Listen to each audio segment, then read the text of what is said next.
Good morning. Today, I would like for us to read Psalm 56 and then think about and answer one big question. So here we go. Psalm 56. And I want you to notice how the psalm is introduced. There's a title to it, and it's really important. It helps, I think, in the context and understanding the entire psalm as to why is David expressing these feelings.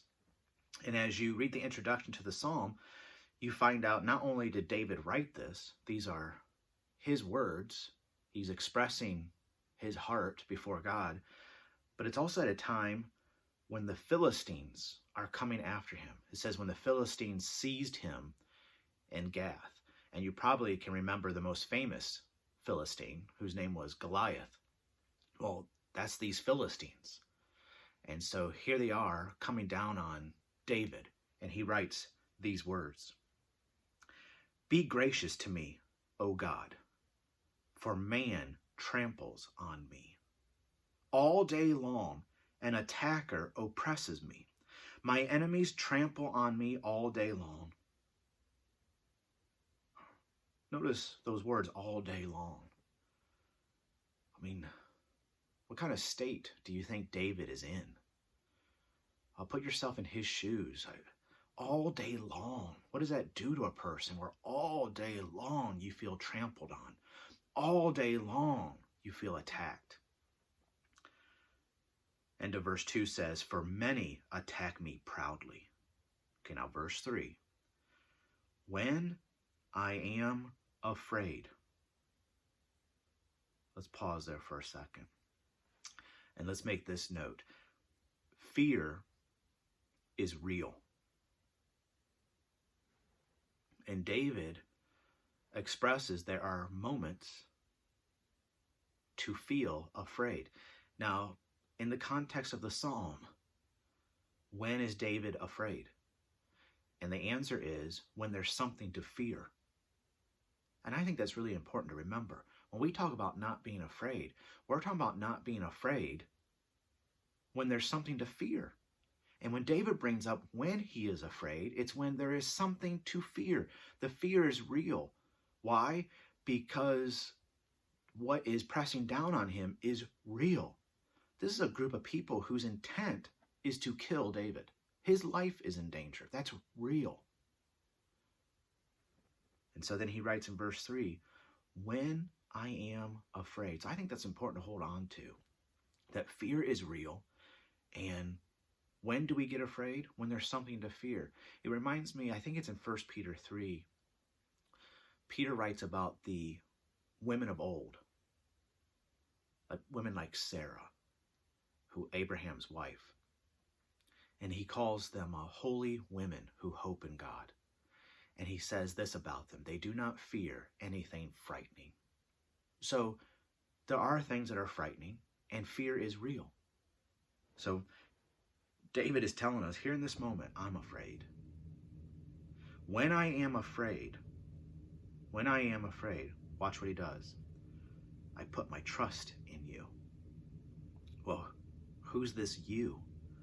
Verse 4, in God, whose word I praise. In God I trust. Now notice the next few words. I shall not be afraid. So where does he begin? When I am afraid. And when I am afraid, what do? I put my trust in you. Who is this? In God. Now keep going. There's more to it than that. Whose word I praise. And then what's the end result? In God I trust, I shall not be afraid. So when I am afraid, what do? What's the process to go from when I am afraid to I'm not afraid? How do I get to from when I am afraid to I'm not afraid? I'll say it one more time. How do I get to from when I am afraid to now I'm not afraid? How does that happen? And then David asked this question. Really, what can flesh do to me? Verse 5, all day long they injure my cause. All their thoughts are against me for evil. They stir up strife. They lurk. They watch my steps as they have waited for my life. For their crime, will they escape? Oh, Oh, in wrath, cast down the peoples, O God. I like verse 8. You have kept count of my tossings. Put my tears in your bottle. Are they not in your book? God, you know when I cry. You know when I lie in bed awake, crying. God, you know when I toss throughout the night. You know when I feel like I'm just wandering throughout this day, throughout this experience. Verse 9. Then my enemies will turn back in the day when I call. This I know. You might want to underline this in verse 9. This I know, that God is for me. Well, how does David know that? How does David come to know that God is for him? Verse 10. In God, whose word I praise. In the Lord, whose word I praise. In God I trust, I shall not be afraid. What can man do to me? So let's mark down verses 10 and 11 and verses 3 and 4. Why is that? Because they're repeating the same thing. And what does David stress in those 4 verses? Well, he stresses God, he stresses fear, and he stresses God's word in which he finds praise. Verse 10 again, in God, whose word I praise. In the Lord, whose word I praise. Really stressing something. In God I trust, I shall not be afraid. What can man do to me? Verse 12, I must perform my vows to you, O God. I will render thank offerings to you, for you have delivered my soul from death, yes, my feet from falling, that I may walk before God in the light of life. Okay, so we're dealing with a big question. Here's how we start to get to that big question. It's looking at verses 3 and 4 and verses 10 and 11. And it begins by asking, okay, so let's admit there are times I get afraid. There are times I get afraid. When I am afraid, what do? I put my trust in you. I put my trust in God. What is it about God that when I am afraid, I say, I'm going to put my trust in him? Well, keep going with the thought. David spells it out. When I am afraid, I put my trust in you, in God, whose word I praise. And he repeats it again in verse 10 and 11. In God, whose word I praise. In the Lord, whose word I praise. That phrase is repeated 3 times. Whose word I praise. So when I am afraid, I put my trust in God. In God, whose word I praise.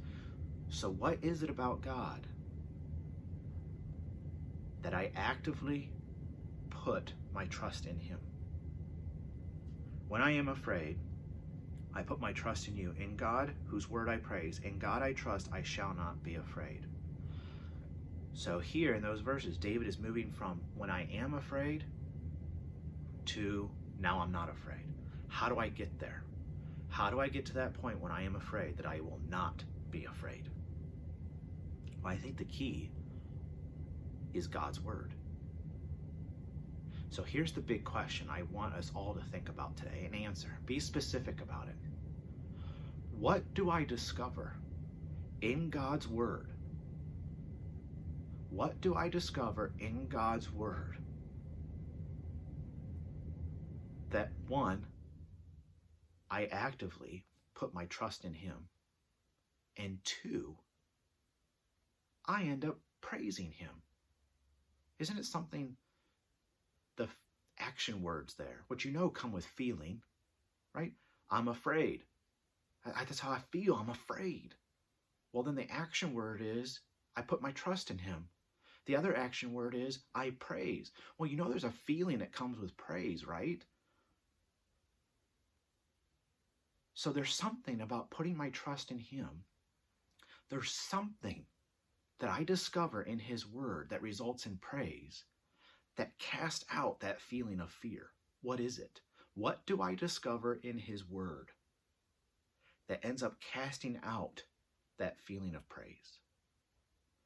What do I discover about God in his word that counters fear?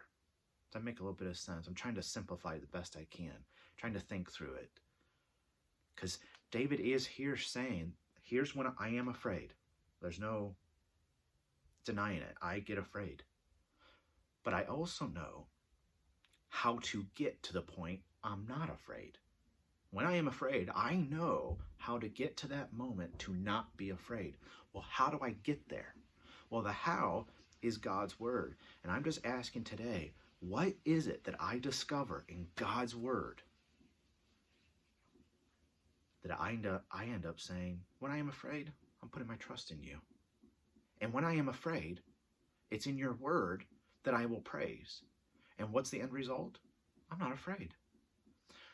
So again, big question.